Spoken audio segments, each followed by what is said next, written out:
Hello everybody, Pete Olson here.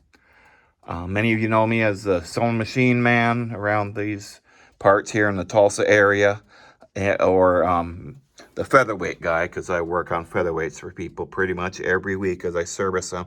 But I wanted to talk to you about the wonderful Singer featherweight, which is that machine right there, that beauty, and the beginnings of it. To start with, even before Singer made the featherweight, there was a company called Standard that made a machine called the Sew Handy. And General Electric also put their name on the Standard sewing machine, from what I understand, because they supplied the motor back there. But this machine is the predecessor, and some say, to the featherweight, because of the way it's built, basically, in a lot of ways, how the parts are covered, the lower parts of the machine there, just like they are on the featherweight, and kind of the arm structure and some of the other things, plus having the motor back here. Now, these are machines I think were made between late 20s, early 30s, and maybe into the 30s.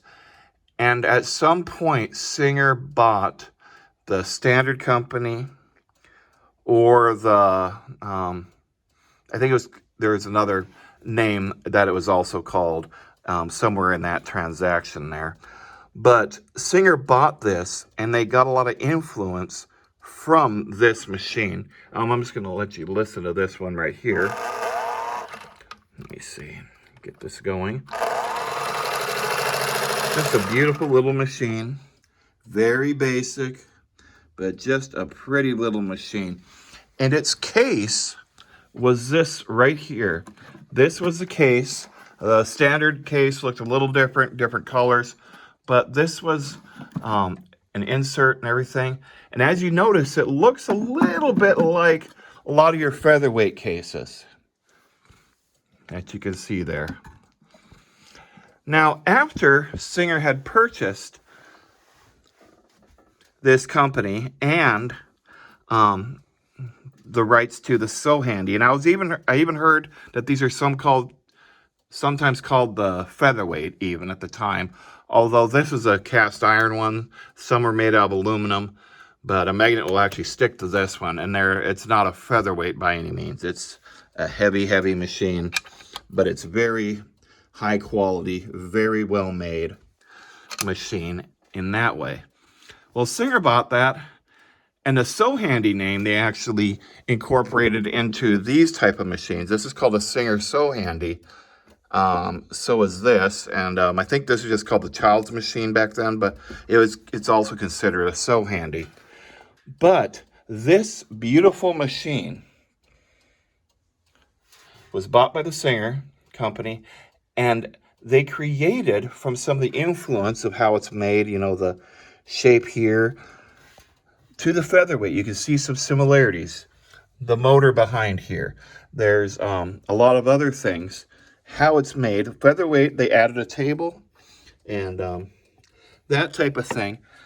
Now, this is a late 20s, early 30s GE Sew Handy. This is a wonderful machine I acquired recently. This is a machine that was made the first run in 1933, and it is a Century of Progress, Chicago, 1934. The World's Fair. I even found something to kind of go with it, I guess you could say. I have a little World's Fair thing here, a Century of Progress, and it's a little thread pack. It didn't come with this machine at all, but it's just something I picked up, just kind of in honor of this little guy here. But this is just a beautiful sounding machine. But this was the very first Singer featherweight. The first run of them, I should say. But I just love featherweights. For one thing, they are the bread and butter of what I do as a vintage sewing machine technician. I work on many other vintage machines, but a lot of times it's the featherweights, the 301s, the 201s, a lot of those But I just wanted to share that with you. And I wanted to show you something else. You know how I showed you that this is the case for the standard machine? This is the very first featherweight case. It's from 1933, so it's obviously not in perfect shape. But look at this. It's very similar. And check this out.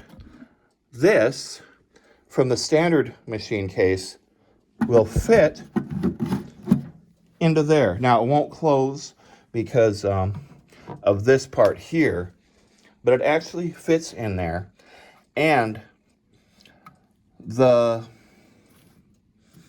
machine itself, the original part that goes in here, which this does not have, will fold down, and it has a hole type thing also. I haven't seen that. I wish I had that part, but it's just a beauty of a case. But you can definitely see the influence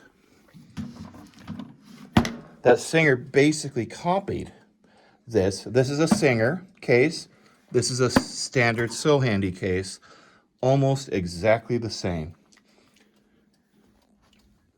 But that is some of the beginnings of featherweight history. And I've seen and worked on hundreds of featherweights, over the years.